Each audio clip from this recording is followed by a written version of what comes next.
La Banque Populaire Grand Ouest donne le go pour TVR Business Club, hashtag la réussite est en vous.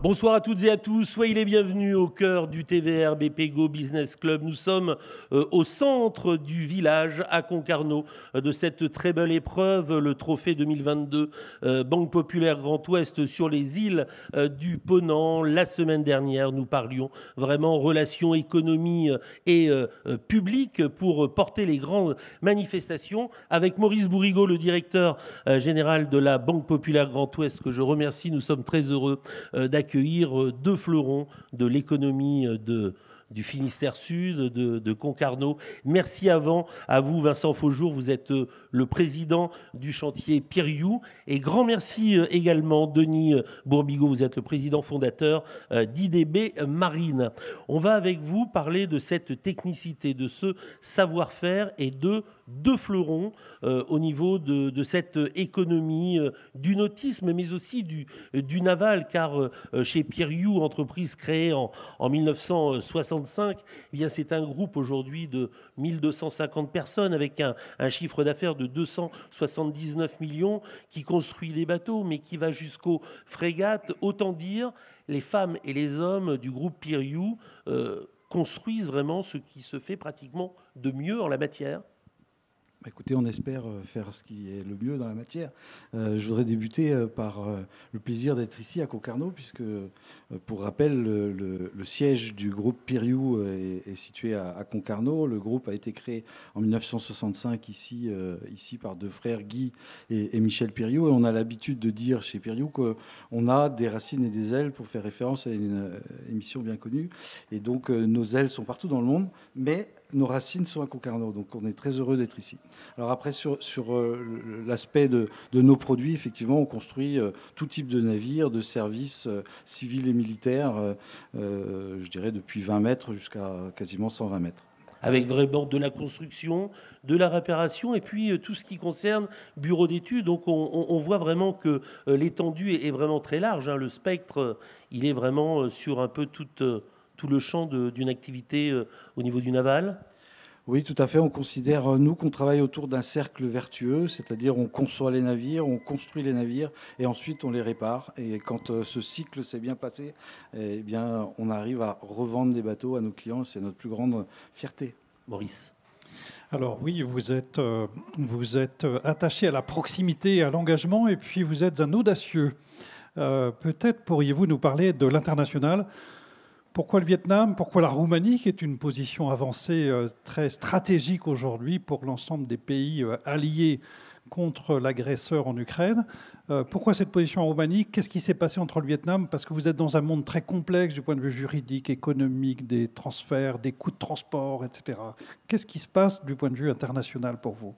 Alors, le mouvement du groupe Piriou vers le Vietnam date déjà de plus de 15 ans, hein, puisque voilà, ça fait depuis 2007, on est à Ho Chi Minh. Au Vietnam, on construit des bateaux, on ne les répare pas.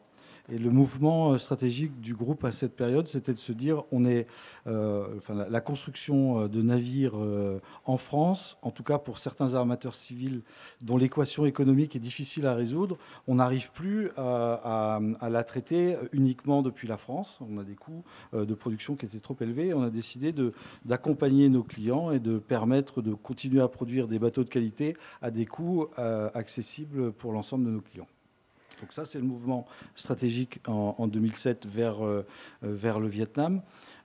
C'est vrai qu'en fin d'année dernière, on a racheté un chantier en Roumanie qui se situe à Giurgiu, sur le Danube, et à Constanța. Et ce mouvement-là est un peu inverse, c'est qu'on a bien senti le besoin de relocaliser une partie de notre production en Europe pour différentes raisons. D'une part, les coûts de transport entre l'Asie et l'Europe avaient énormément augmenté, et donc le fait de ramener nos bateaux, qui pour le plus souvent étaient pour le marché européen, depuis l'Asie vers l'Europe, nous coûtait excessivement cher. Donc on a eu ce mouvement-là. Et puis par ailleurs, on a des gros contrats qu'on doit réaliser en Europe, et plutôt que de sous-traiter en Pologne comme on pouvait le faire parfois précédemment, on a décidé de faire nous-mêmes dans un chantier en Roumanie. Denis Bourbigo, on est très heureux de vous accueillir également, car vous portez vraiment un chantier IDB Marine, vous en êtes le fondateur. Vous avez un sacré parcours, parce que vous avez toujours été dans le monde de la voile, vous êtes titulaire d'un BEP commerce, et puis vous allez travailler dans des locations, vous allez partir 7 ans aux Antilles pour skipper des charters, et puis en 1997, vous dites, hop, je reviens, et je vais monter un chantier. Quand on est à ce stade-là, pour entreprendre, essayer de créer une activité qui a toujours été un peu la vôtre, on commence par quoi ? On commence par avoir l'idée, en fait. L'envie, on l'a. Après, aller faire des bateaux qui existent déjà, que tout le monde fait, c'est pas la peine. Donc, il faut avoir vraiment une idée un peu directrice, qui apporte quelque chose de plus. Nous, on a commencé avec le Malango 870, qui à l'époque était vraiment un bateau pour de la sortie à la journée. C'est-à-dire qu'on avait un très grand cockpit et très peu d'aménagement à l'intérieur. Et après ça, on a continué à développer ce bateau-là pour en faire le bateau le plus ludique possible. On a rajouté une quille pivotante de façon à pouvoir augmenter le terrain de jeu tout en restant dans la même zone de navigation, mais pouvoir aller dans des endroits où il y a très peu d'eau, voire même pouvoir échouer. C'est ce qui nous a vraiment permis de lancer le chantier avec une petite idée particulière, c'est qu'on a été les premiers à proposer, on est quasiment aujourd'hui les seuls, à part des bateaux beaucoup plus gros, à proposer un tunnel d'annexe. Ce qui fait que quand vous arrivez au Glénan ou n'importe où, en 30 secondes, l'annexe elle est à l'eau et il n'y a plus la corvée de la gonfler. Donc au départ, il faut avoir une idée et se différencier. Le 12 septembre, vous avez, en 2014, là, un moment très important, parce que vous allez mettre un autre bateau qui est important dans votre gamme, c'est le fameux Morito 888. On s'était rendu compte avec le Malango 888 que effectivement, on avait une clientèle, on avait un cockpit qui était quand même relativement grand. Et on se posait la question de se dire, mais pourquoi aujourd'hui on a de la notoriété, on a de la demande, on voit bien qu'on bute sur certains clients parce qu'on n'a pas assez de volume à l'intérieur. Pourquoi ne pas aller faire un bateau un peu plus croisière que... En fait, l'idée, elle partait d'utiliser la même carène, parce que ce qui nous coûte cher dans nos métiers, c'est tout ce qui est la production d'outillage, d'utiliser le même moule de coque pour faire un bateau différent. Et donc, on était parti pour faire un bateau traditionnel, entre guillemets, avec un roof plus dans la norme et un cockpit un peu plus petit. Et un jour, je vais déposer un bateau au Salon nautique de Paris. J'avais un peu de temps à perdre. Je me promenais dans les allées.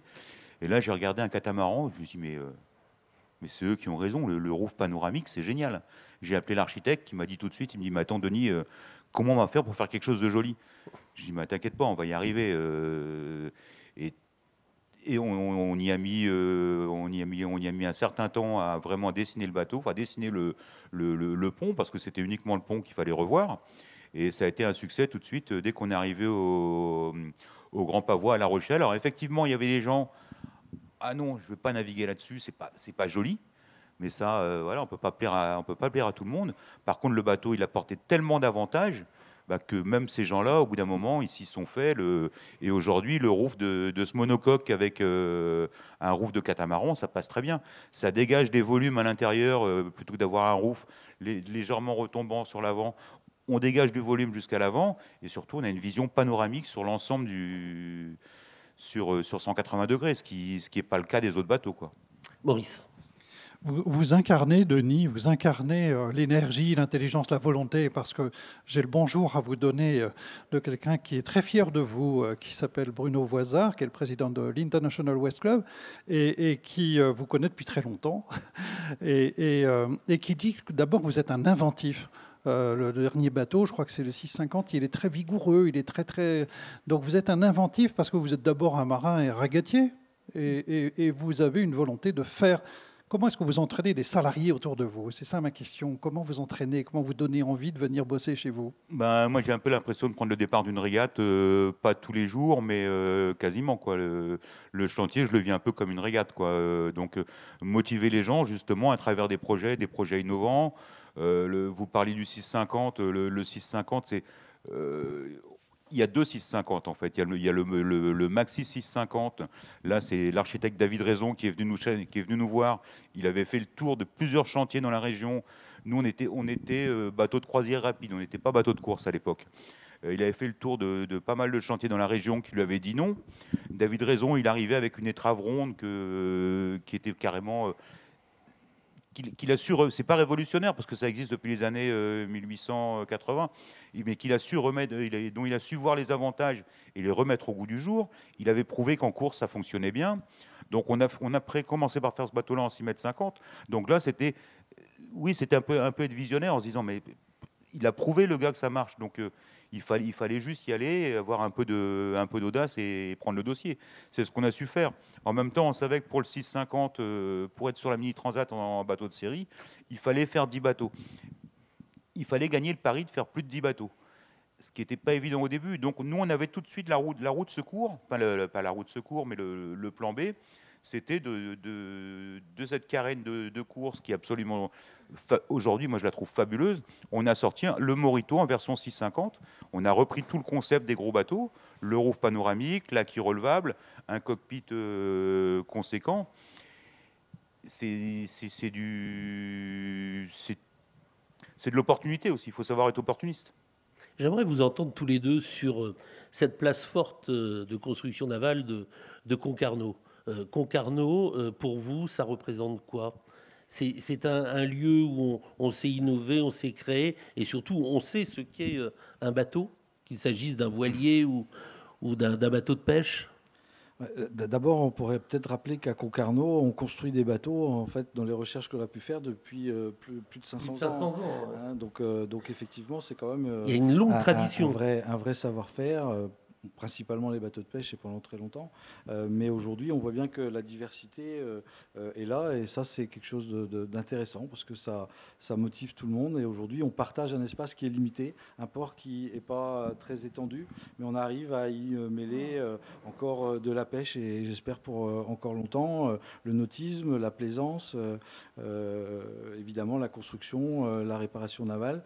Et même si l'espace est limité, je trouve que ça se passe bien et les uns motivent les autres. Donc ça, c'est parfait.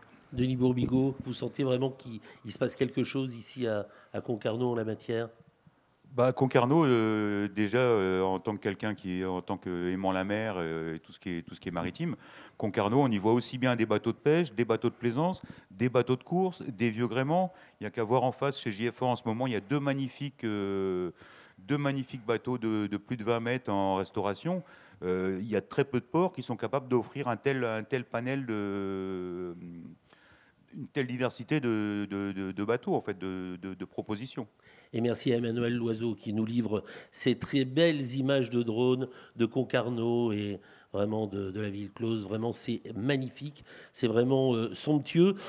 Trois choses quand même. Proximité, engagement et audace. Ça, c'est vraiment écrit en lettres d'or chez Piriou. Oui, alors c'est pas écrit en lettres d'or, il n'y a pas besoin parce que tout le monde le sait. Tout le monde le sait. Hein, c'est vraiment les valeurs du groupe. D'abord la proximité, on est très proche de nos salariés, de nos clients, de nos partenaires, y compris de nos partenaires banquiers. Certains sont ici autour de la table et en fait on est dans une grande transparence, une grande proximité et ça permet d'avancer très loin. Certains de nos clients sont devenus nos amis et les relations sociales, le dialogue social est important chez nous et la proximité est donc une valeur sûre et ancienne.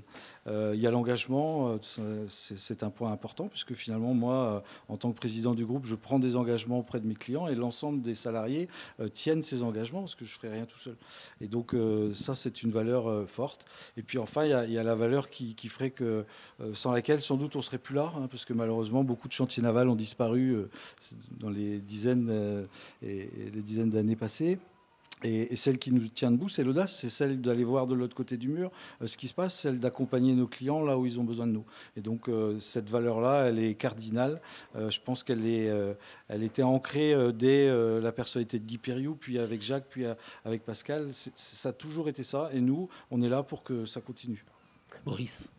Le militaire, l'Amérique du Sud, un grand pays d'Amérique du Sud, un carnet de commandes absolument incroyable. Ça vous pose quelle difficulté, un tel carnet de commandes? Moi, j'ai envie de dire aucune, parce que je pense qu'il faut être humble de ce côté-là. Et quand une entreprise a de l'activité, c'est quand même l'essentiel.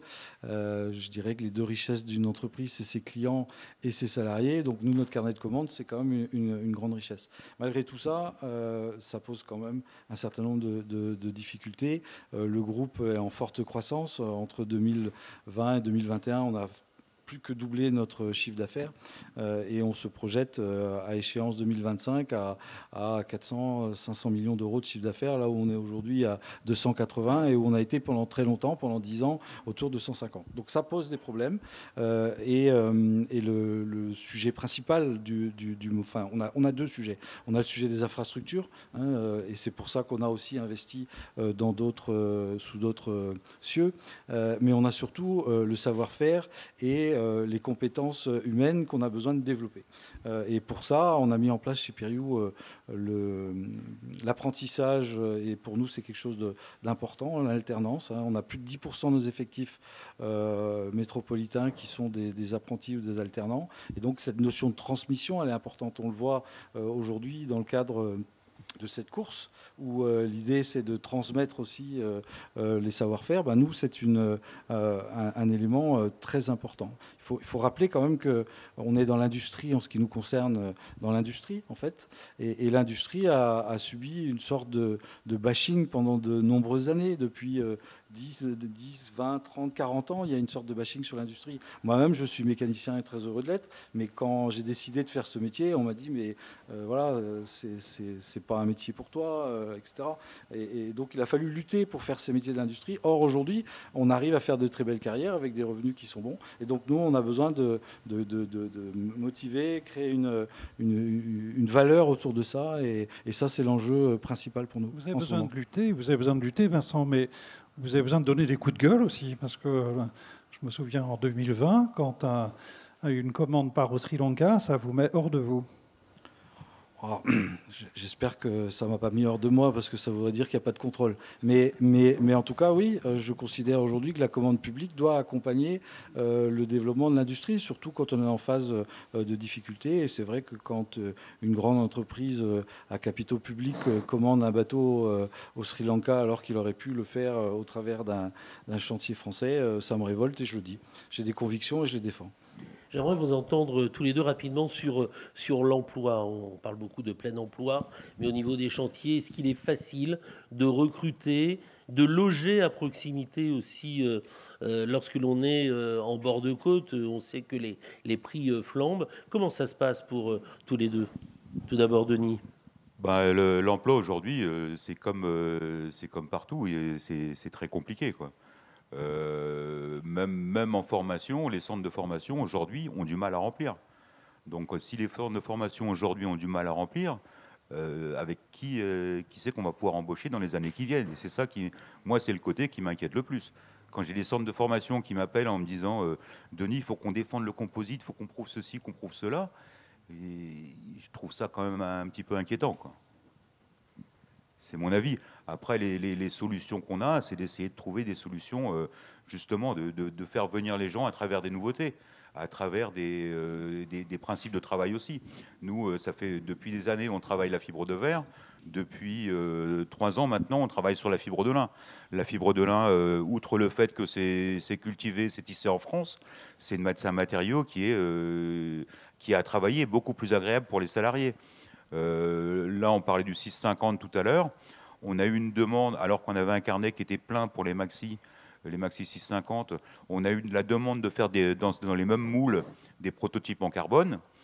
C'est aussi une façon de recruter en se disant on fait ça parce que ça nous donne de la visibilité, ça prouve qu'on sait faire aussi vraiment du high-tech, quoi. Dans vos préoccupations, Vincent Faujour, il y a le recrutement, forcément, il y a le logement, et puis il y a la transmission. Oui, alors la transmission, c'est un peu ce qu'on disait tout à l'heure. Il faut qu'on arrive à recréer des générations qui veulent travailler dans l'industrie. Mais au-delà de ça, et moi je pense que c'est mon rôle principal en fait en tant que dirigeant d'entreprise. Évidemment, on a le quotidien, l'activité, il faut continuer à vendre, il faut continuer à produire, etc. Donc ça, c'est notre quotidien. Mais le vrai enjeu qu'on a, c'est de continuer le cycle du groupe Piriou, qui était une entreprise familiale pendant très longtemps, qui a transmis à une autre famille, la famille des cadres de l'entreprise. Aujourd'hui, on travaille aussi sur l'actionnariat salarié, parce que ça me semble important. Et donc, il va falloir transmettre tout ça avec les mêmes valeurs. Et donc, on prépare les générations futures, les quadras du groupe, on les prépare. On a mis en place un master Piriou qui forme les jeunes cadres pour que demain, parce qu'on n'est pas éternel, et je pense que c'est une roue qui tourne et il faut qu'elle continue à tourner. Donc les cadres de demain, on les prépare d'ores et déjà, on les met en situation pour diriger des petites filiales, pour s'organiser pour que cette transmission, le temps venu, soit possible. C'est mon enjeu principal. Maurice. Il y a aussi chez vous l'envie de découvrir sans arrêt, d'apprendre sans arrêt, la curiosité. Avec Mathieu Sarraud, vous êtes auditeur à l'Institut des hautes études de la Défense nationale. Pourquoi ? Comment ? Alors effectivement, c'est une activité supplémentaire cette année que je partage avec Mathieu. C'est d'ailleurs dans ce contexte que j'ai eu la possibilité de le connaître et le plaisir de le connaître. Pourquoi ça ? En tout cas, en ce qui me concerne, l'activité du groupe Piriou aujourd'hui, qui pendant très longtemps, une trentaine d'années, a été uniquement basée sur la pêche. On vient de la pêche et on ne l'oublie pas, mais à un moment donné, il a fallu aussi s'adapter. Donc on a fait des remorqueurs portuaires, on a fait des bateaux à passagers. Enfin, on a été capable de construire à peu près tout ce qui flotte jusqu'à 100 mètres. Et à un moment, on a été amené à faire du bateau militaire, puisque c'était la seule chose qu'on n'avait pas construite. Et donc c'est un monde différent, c'est un monde que je découvre. Et moi, l'IHEDN me permet de découvrir les codes. IHEDN, donc Institut des hautes études de la Défense nationale. Donc on est dans une mixité entre le civil et le militaire, l'industrie, l'administration. Et ça permet d'avoir une ouverture d'esprit qui est très grande et en même temps d'apprendre à connaître l'autre et comprendre ces problématiques. Et pour moi, dans le cadre de nos activités et la segmentation forte du militaire dans nos activités aujourd'hui, c'était quelque chose d'important. Et en tout cas, je suis très heureux de le faire. Denis Bourbigo, pratiquement, on arrive au terme de cet entretien en 1 minute. Vous voyez où dans 5-10 ans ? C'est planifié ? Non, pas du tout. Comme je disais tout à l'heure, on fonctionne vraiment beaucoup par opportunité.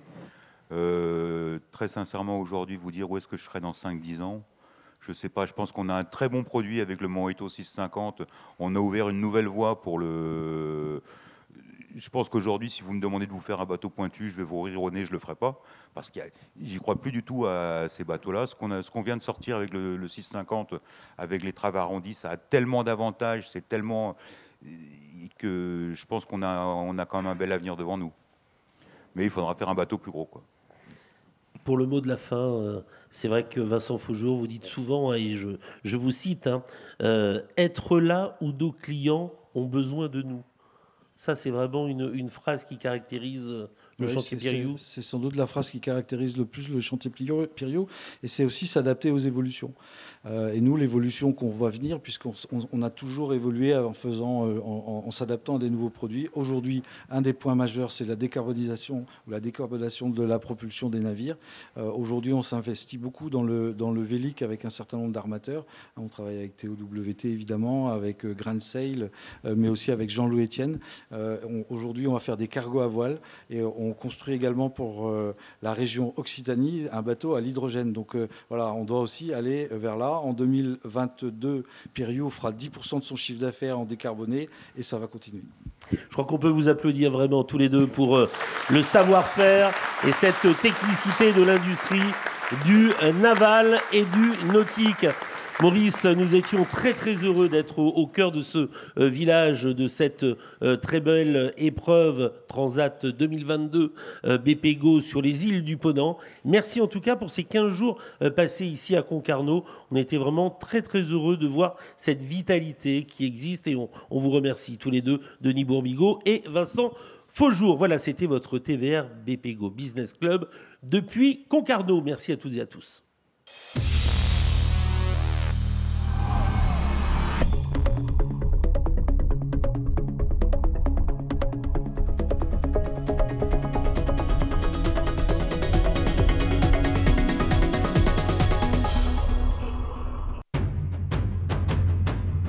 La Banque Populaire Grand Ouest donne le go pour TVR Business Club, #la réussite est en vous.